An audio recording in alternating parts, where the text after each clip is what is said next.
Hello friends, എല്ലാവർക്കും മറ്റൊരു വീഡിയോയിലേക്ക് സ്വാഗതം. ഇപ്പോഴിത് ഒരു പ്രൊമോ വന്നിരിക്കുകയാണ്. പ്രൊമോയിൽ കാണിച്ചിരിക്കുന്നത് ഒരു ടാസ്ക് ആണ്. ആക്ടിവിറ്റി ഏരിയ വെച്ചാണ് ഈ ടാസ്ക് നടക്കുന്നത്. പറപ്പിക്കൽ എന്ന് പറഞ്ഞ ഒരു ടാസ്ക് ആണ്. ഓരോ ടീമിനും ബൗളുകൾ വെച്ചിട്ടുണ്ട്. ആ ബൗളിന്റെ അകത്ത് ഈ പേപ്പറിന്റെ ചെറിയ ചെറിയ കഷ്ണങ്ങൾ, ഈ കളർ പേപ്പർ ഇങ്ങനെ മുറിച്ച് ചെറിയ ചെറിയ പീസുകളായിട്ട് അതിലിട്ടിട്ടുണ്ട്. അതിങ്ങനെ ഊതി ഊതി ഊതി ഊതി അത് തെറിപ്പിക്കണം. ആരാണോ ഈ ബൗളിലുള്ള ഈ പേപ്പറിലൊക്കെ തെറിപ്പിച്ച് ബൗൾ കാലിയാക്കുന്ന ആ ടീമായിരിക്കും വിജയിക്കുന്നത്. അങ്ങനത്തെ ഒരു ടാസ്ക് ആണ്. അതിനിടയിൽ ഡൺ ടീമിലുള്ള നന്ദനയ്ക്ക് ഒരു ആക്സിഡന്റ് സംഭവിക്കുന്നുണ്ട്. അതിൻ്റെ അകത്ത് ഇങ്ങനെ ഊതുന്ന വഴിക്ക് ശ്വാസം കിട്ടാതെ വരുന്ന ഒരു അവസ്ഥ ഉണ്ടാവുന്നുണ്ട്. അപ്പോഴത്തേനും മത്സരാർത്ഥികളെല്ലാം നന്ദനെ എടുത്തുകൊണ്ട് മെഡിക്കൽ റൂമിലേക്ക് എടുത്ത് ഓടുന്ന ഒരു സിറ്റുവേഷൻ ഒക്കെ അവിടെ ഉണ്ടാകുന്നുണ്ട്. ശ്വാസം പിടിച്ച് ഊതേണ്ട ഒരു അവസ്ഥയാണ്. അപ്പൊ ഈ ശ്വാസം കിട്ടാതെ വരിക, ബ്രീത്തിങ് പ്രോബ്ലം ഉണ്ടാകുകയൊക്കെ ചെയ്യുന്നുണ്ട്.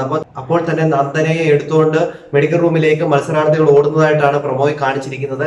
അപ്പൊ എന്താ സംഭവിച്ചിരിക്കുന്നത്, ഇനി വേറെ എന്തെങ്കിലും കുഴപ്പങ്ങളോ ഉണ്ടോ ഇല്ലയോ എന്നുള്ളതൊക്കെ നമുക്ക് ലൈവിൽ കണ്ടറിയാം. ഇതുവരെ ടാസ്ക് തുടങ്ങിയിട്ടില്ല. ഇപ്പൊ പ്രൊമോയാണ് വന്നിരിക്കുന്നത്. അടുത്തൊരു വീഡിയോ കാണുന്നവരേക്കും എല്ലാവർക്കും ബൈ.